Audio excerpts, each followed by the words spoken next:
Hello, welcome to the non-dual lectionary for the third Sunday in Advent, year A, and we have a new one that's also an old one. Let's jump right to it.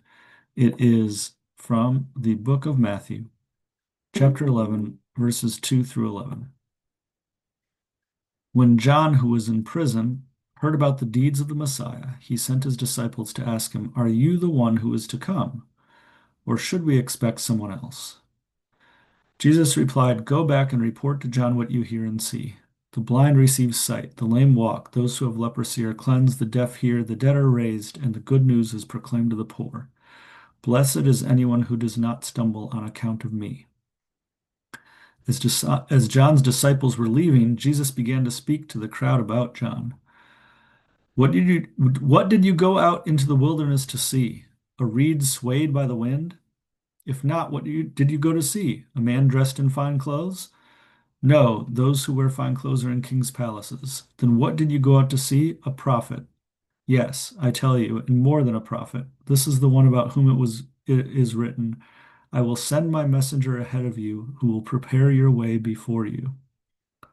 Truly I tell you, among those born of women, there has not risen anyone greater than John the Baptist. Yet whoever is least in the kingdom of heaven is greater than he. So that last line, um, we didn't do this exact story in Luke last year in year C, but that last line is the big thing I was alluding to in the second and third Sundays of Advent that I linked in the comments last week. This idea that um, the idea that something like John represents um, kind of as good as it gets. I mean, here, anyone greater, right? But as good as it gets from this perspective of the psychological self. If we're trying to, be good or do the right thing or form our psychological self as best as possible, then John the Baptist is the messenger for that. But then Jesus turns the tables on it, right? And says, whoever is least in the kingdom of heaven is greater than he. That fundamental perspective shift, if you want to call it that, right? That identity transplant, where we're more rooted in, and this is just language, right? It's an experience, it's a recognition, but we're more rooted in life and going where life goes, right? In reality and truth than in any sense of personal self. And when that happens, that by itself, no matter what else is happening, is in a sense greater than any kind of psychological self, personal self formation that we can make. So I think that's what Jesus is getting at there. And again, I linked to those two videos if you want to hear me expound more on that idea. But here I want to say a little bit more about this idea of the kingdom of heaven and back up, right? Like we start here and John's disciples are coming out like, "Hey, are you the right guy?" Right? And Jesus says, "Well, look at all the things. Receive sight, lame walk, good news proclaimed to the poor, all that." So, there we go. Then the disciples are leaving, and he's proven it, right? Um, but even that, right? Um, the sense of like he's proven it to John, right? He's proven it as anyone born of woman not greater than him. He's proven it to his disciples through all these things. There's all these things that are good, that make people better, that are, that aren't bad things by any means. Um, but there's something else that he's pointing to right at the end, right? Whoever's least in the kingdom of heaven is greater than he. And yeah, we've got that. I mean, I can point to the idea of the non-dual recognition is what Jesus is really talking about here, right? That identity transplant.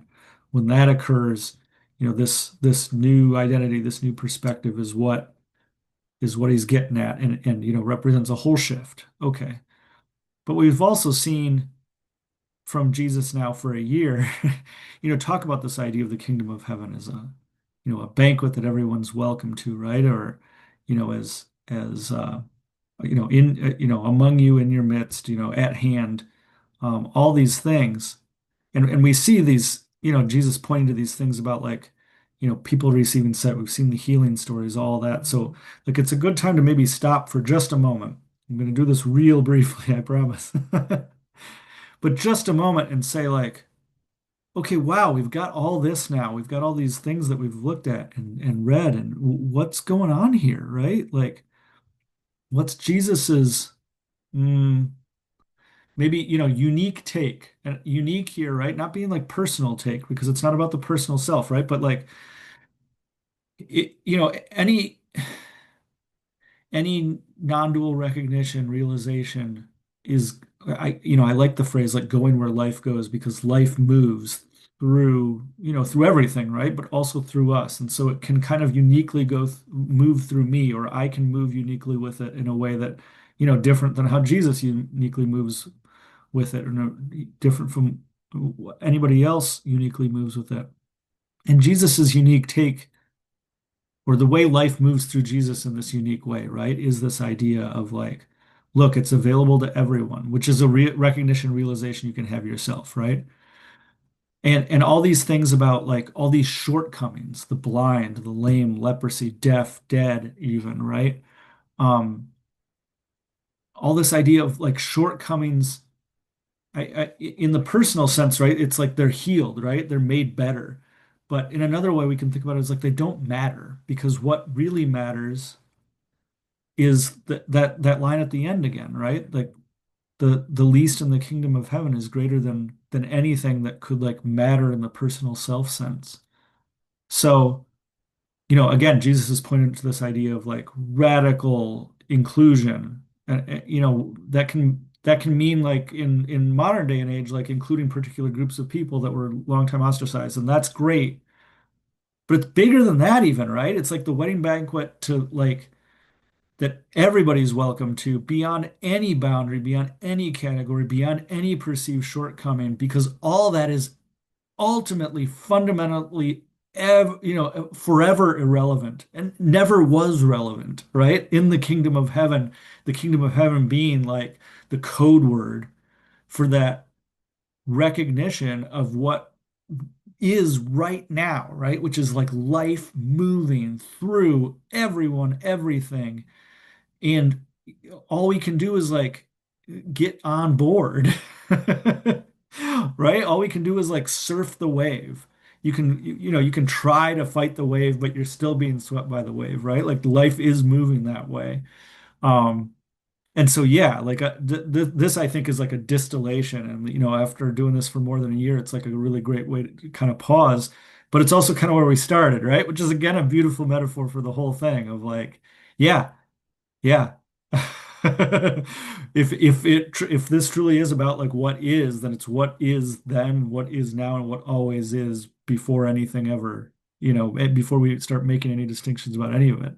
And so pretty cool little story, pretty cool way to keep walking through the Advent season.